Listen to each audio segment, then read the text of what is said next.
The city of Los Angeles remains on edge as it deals with a fifth day of protests. A curfew is in effect, and there's word of mass arrests. Right now, let's go live to CP24's Andrew Brennan, who's joining us from the newsroom with the latest. Andrew.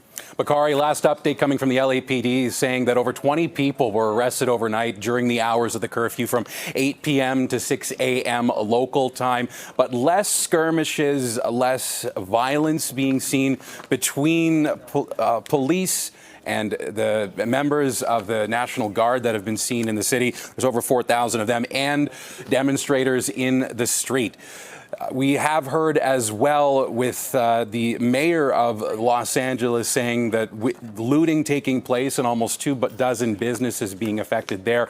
But we have to say, just in terms of the size and scope of the demonstrations, there have been hundreds, if not thousands, that have daily been taking to the streets following raids by immigration and customs enforcement officers in plain clothes around the city, taking people they suspect, as they describe them, being illegal aliens in the country.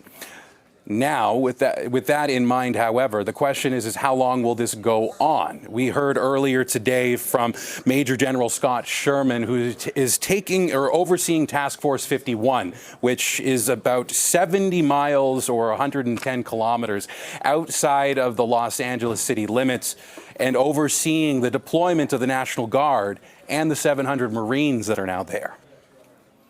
With our orders directed by the president, the Secretary of Defense has mobilized. Right now it's 4,700 personnel, so 4,000 from the California National Guard, 700 Marines. And our mission is to protect federal agencies, our federal partners, their personnel as they conduct their federal mission, and even more in particular as they do the enforcement of federal law, and then also to protect all federal assets and federal facilities that are located in the locations where there have been demonstrations lately.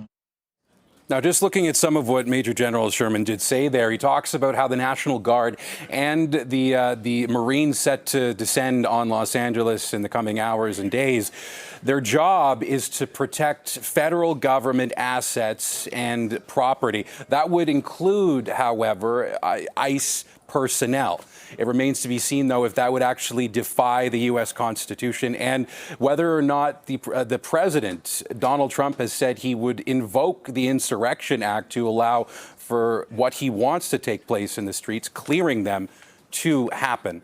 It remains to be seen, though, what is happening next. Bakari, back to you. Okay, joining us live from the newsroom, CP24's Andrew Brennan. Andrew, thanks a lot.